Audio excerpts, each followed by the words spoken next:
Aumenta la tensión en Medio Oriente. Este jueves Pakistán llevó a cabo un ataque sobre suelo iraní, dejando un saldo de 9 personas fallecidas.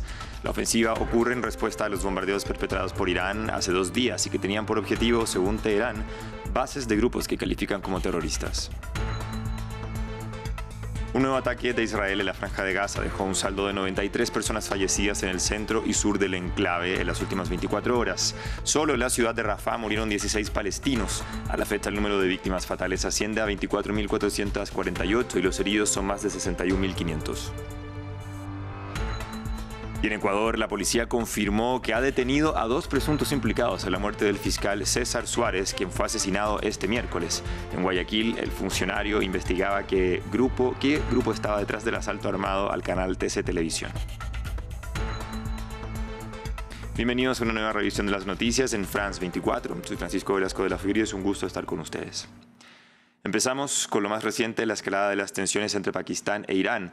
A tempranas horas de la mañana, la Fuerza Aérea pakistaní lanzó una serie de ataques en suelo iraní cerca de la frontera común. Reportes indican que al menos 9 personas murieron producto de los bombardeos que llegan 2 días después del ataque de Irán del lado pakistaní de la frontera, en el que fallecieron al menos 2 menores de edad. Islamabad señaló que el objetivo de los ataques fueron escondites utilizados por organizaciones terroristas, especialmente el Ejército de Liberación de Baluchistán. Veamos el informe. Estas imágenes tomadas por aficionados muestran columnas de humo en esta ciudad del este de Irán.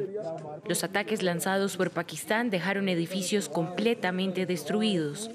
Estos bombardeos golpearon Saravan, en el sureste de Irán, cerca de la frontera con Pakistán. Según Islamabad, el objetivo de estos ataques era golpear infraestructuras calificadas como escondites de terroristas. La acción de este jueves por la mañana se tomó en vista de información creíble sobre actividades terroristas inminentes a gran escala contra Pakistán por parte de estos terroristas. Esta acción es una manifestación de la inquebrantable determinación de Pakistán de proteger y defender su seguridad nacional contra todas las amenazas. Estos ataques pakistaníes, los primeros de este tipo, son sobre todo una respuesta al bombardeo perpetrado por Irán el martes por la noche, en el que murieron al menos 2 niños. Teherán había señalado que iba dirigido contra terroristas anti-iraníes de la organización Jaish al-Adl. La represalia pakistaní fue rápidamente condenada por Irán, según canales de televisión local. La República Islámica de Irán exigió explicaciones urgentes a los funcionarios pakistaníes sobre los incidentes ocurridos hoy temprano en una aldea fronteriza cerca de Saravan. Las tensiones entre Teherán e Islamabad van en aumento. Incluso antes del ataque del jueves, Pakistán había retirado a su embajador en Irán e impedido el regreso del representante iraní. Ante esta situación, el primer ministro pakistaní decidió interrumpir inmediatamente su visita al Foro Económico de Davos. Y en medio de las tensiones comienzan a aparecer voces dentro de la comunidad internacional pidiendo a las partes no escalar el conflicto, entre ellas el gobierno chino, que ofreció mediar entre Pakistán e Irán. Irán y Pakistán son vecinos cercanos, países amigos de China y países con importante influencia. China espera sinceramente que ambas partes puedan mantener la calma y la moderación y evitar una escalada de tensiones. Si ambas partes lo necesitan, también estamos dispuestos a desempeñar un papel constructivo para aliviar la situación. Y en noticias de la guerra en Gaza, las fuerzas israelíes lanzaron un nuevo ataque sobre la zona centro y sur del enclave.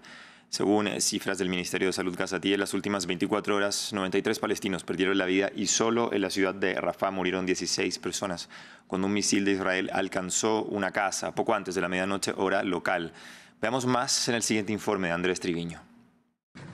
Justo después de recibir ayuda humanitaria, el sur de la Franja de Gaza sufrió un nuevo ataque aéreo israelí durante la madrugada de este 18 de enero. Las ciudades de Han Yunis y Rafah fueron blanco de oleadas de misiles. Esta mujer no logró ser alcanzada por los bombardeos, pero relata que perdió a sus 7 nietos y a otros miembros de su familia.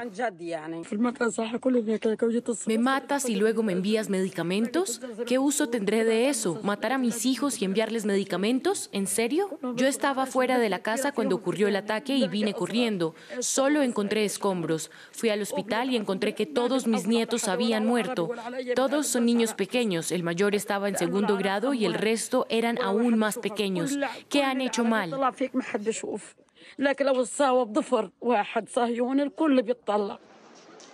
El ataque se produjo luego de que más de 1000 cajas con medicamentos y varias toneladas de ayuda humanitaria entraran al enclave, producto de un acuerdo entre Israel y Hamás, mediado por Qatar y Francia. Recientemente, el ejército israelí ha dicho que busca reducir la presión militar y humanitaria en Gaza, pero el cruce fronterizo de Rafah ha ganado importancia, ya que las autoridades israelíes aseguran que Hamás introduce armas y personas a través del corredor fronterizo, mientras que los civiles son los más afectados. El Ministerio de Defensa israelí ha dicho que sus objetivos en el norte de la Franja de Gaza ya han sido cumplidos en su mayoría, por lo que ahora se concentran en el sur. Entre tanto, continúan los operativos de Israel en la Cisjordania ocupada. Por segundo día consecutivo, el ejército israelí llevó a cabo redadas en la ciudad de Tulkram. Previamente hablamos con nuestro corresponsal para Israel y los territorios palestinos, Federico Coe Barberena, quien nos amplió esta información. Sí, por segundo día consecutivo continúa una redada a gran escala del ejército israelí en Tulkarem, tanto en la ciudad como en los dos campos de refugiados de esa área, que en más de 24 horas ha dejado a 7 palestinos muertos por fuego del ejército israelí, 2 de ellos menores de edad. También se ha reportado por fuentes locales la destrucción de al menos una vivienda, la destrucción completa, también daños causados a viviendas adyacentes y la destrucción de infraestructura dentro de estos campos de refugiados. No es la única redada que se ha dado en la jornada de hoy, se han multiplicado en Hebrón, en Nablus, en Ramallah y en Belén. Allí se informó de 46 arrestos correspondientes a una sola familia del poblado de Tuku, mientras que también se reportaron otros 18 arrestos en el poblado de Jarmala, esto sin saber si estos dos operativos están vinculados entre sí. Las redadas israelíes, las violentas redadas israelíes se venían dando desde antes del 7 de octubre, pero se han multiplicado exponencialmente desde los ataques de Hamás, con alrededor de un promedio de 40 por día, según cifras de la autoridad palestina, mientras que desde ese 7 de octubre cifran también las autoridades palestinas en más de 6.000 los arrestos. Muchos de ellos denuncian de manera arbitraria y sin saber bajo qué condiciones se encuentran estos arrestados, mientras que también desde el 7 de octubre han muerto alrededor de 366 palestinos en Cisjordania ocupada por fuego israelí, al menos 8 de ellas asesinados por colonos israelíes. 2024 parece que será un año difícil para Ucrania, aunque empezó con una buena noticia. El 3 de enero, Rusia y Ucrania llevaron a cabo el mayor intercambio de prisioneros hasta la fecha, el primero en 5 meses. Más de 200 reos fueron liberados por cada bando y entre los ucranianos, unos 48 eran personas que Rusia nunca había reconocido que tenía retenidas. Figuraban como desaparecidos, al igual que más de 20.000 ucranianos, algunos civiles, sin embargo la mayoría militares. Y aunque muchos pueden haber muerto en combate, se cree que más de la mitad siguen vivos. Veamos más en el siguiente reportaje. A Valentina le dijeron que su hermano había muerto. Los chicos de su unidad solo escribieron: lo sentimos, no pudimos sacarlo. Un mortero de 120 milímetros alcanzó su posición. Pero no perdió la esperanza y después de 10 meses encontró este video en un canal ruso de Telegram. Estaba en un taxi, pero grité y lloré porque vi que estaba allí, vivo. Reconocí su voz y entendí que no podemos dejar de buscar. Formó una asociación con familiares de otros soldados desaparecidos en el mismo momento y lugar. Esperan que algunos de los 230 ucranianos liberados a principios de mes puedan dar alguna pista. Cada uno de los chicos liberados puede tener alguna información sobre a quién vio o con quién estuvo detenido. Tenemos que ser muy cuidadosos para no traumatizarlos aún más, pero después de pasar algún tiempo nos ponemos en contacto con sus familias y la gente suele ser receptiva y quiere ayudar. Las familias comparten con el Comité Internacional de la Cruz Roja cualquier retazo de información que sean capaces de reunir. En virtud del derecho internacional humanitario, las partes tienen la obligación de notificar al CICR la suerte y el paradero de las personas que pueden encontrarse bajo el control de la parte adversa.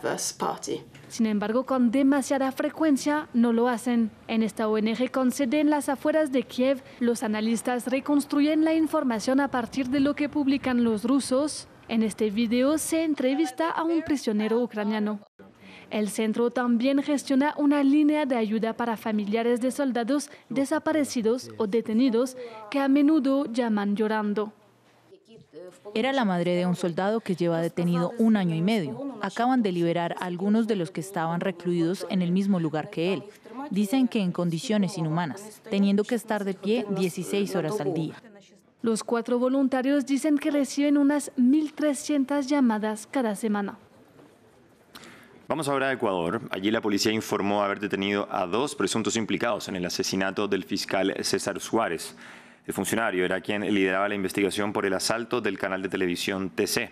Suárez fue asesinado mientras se movilizaba en su automóvil por las calles de Guayaquil. Diana Salazar, la fiscal general de Ecuador, prometió que estos ataques no limitarán el trabajo que realiza el ente investigador. Hacemos un llamado a las fuerzas del orden para garantizar la seguridad de quienes nos encontramos en el cumplimiento de nuestras funciones y al Consejo de la Judicatura para que autorice que las audiencias que conoce la UNIDOT se desarrollen de manera telemática, de forma que podamos alcanzar los objetivos que nos hemos planteado. El aumento del poder de las bandas organizadas y la violencia en Ecuador tienen su reflejo en el interior de las cárceles, donde han muerto más de 600 personas, especialmente desde 2021, con Guayaquil como principal foco de violencia. La pobreza y la dejación del Estado en sus funciones son factores que han acrecentado la brecha y con esta población y sus familiares que buscan mejorar la situación de los presos. Nuestros enviados especiales Rodrigo Sedano y Aitor Chavarri tienen la historia.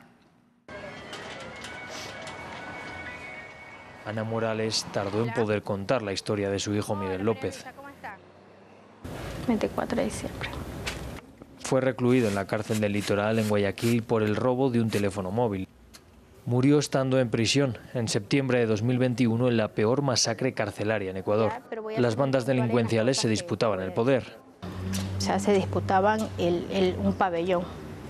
Como te dije antes, un pabellón genera harto dinero adentro. Muchos jóvenes murieron aquel día. O sea, ellos estaban juntos en el mismo pabellón, pero ahora están juntos en el cementerio. Un destino que teme esta mujer de un barrio humilde para su segundo hijo que fue arrestado mientras compraba droga. Me contacté con otro amigo y él me ayudó a sobornar 2 jueces, un juez y un fiscal, para que le den 1 año 8 meses. Ahora debe hacer frente al chantaje de las bandas delincuenciales. Solo en la provincia de Guayas la extorsión aumentó un 80% en 2023, según datos de la Fiscalía. Para que no le hagan nada. Entonces tuvimos que pagar esos $300. De ahí hay que pagar limpieza, que supuestamente yo le dice que son $13 semanal. Billy Navarrete es el director ejecutivo del Comité de Derechos Humanos. Para él la situación carcelaria es especialmente preocupante en Guayaquil. En Guayaquil se registra la mitad de toda la población carcelaria fallecida, que ahora suma 660 personas. Según Billy, en los últimos 10 años el Estado ha abandonado a las comunidades. La relación está muy adolorida en esto, estamos muy angustiados. Y lo del 9 fue pánico. El trabajo comunitario resultante de esta ruptura se refleja en la red de familiares presos. Tras la muerte de su hijo, Ana creó junto a otras mujeres una red de apoyo moral, social y judicial para seguir buscando un cambio en la situación carcelaria de Ecuador. La Corte de Constitucionalidad de Guatemala ordenó este miércoles repetir la elección de la Junta Directiva del Congreso. Según el máximo tribunal, la Junta vencedora, presidida por Samuel Pérez, diputado del Movimiento Semilla, partido del presidente Arévalo, había sido integrada por diputados independientes, lo que no sería legal, invalidando la oficialización de la Junta. Recordemos que en noviembre del año pasado, la justicia de Guatemala ya había suspendido el partido Movimiento Semilla. Y finalizamos con información deportiva porque se rompió un récord en el Abierto de Australia. Vemos ahora en las pantallas las últimas jugadas del tiebreak más largo en la historia y se dio justamente para eliminar a una de las favoritas del torneo. La número 3 cayó ante la rusa Anna Blinkova. En el último segmento del encuentro se jugaron 16 match points, 6 de ellos a favor de la ex campeona de Wimbledon, pero finalmente fue Blinkova quien logró definir en el 10º punto para ganar el partido.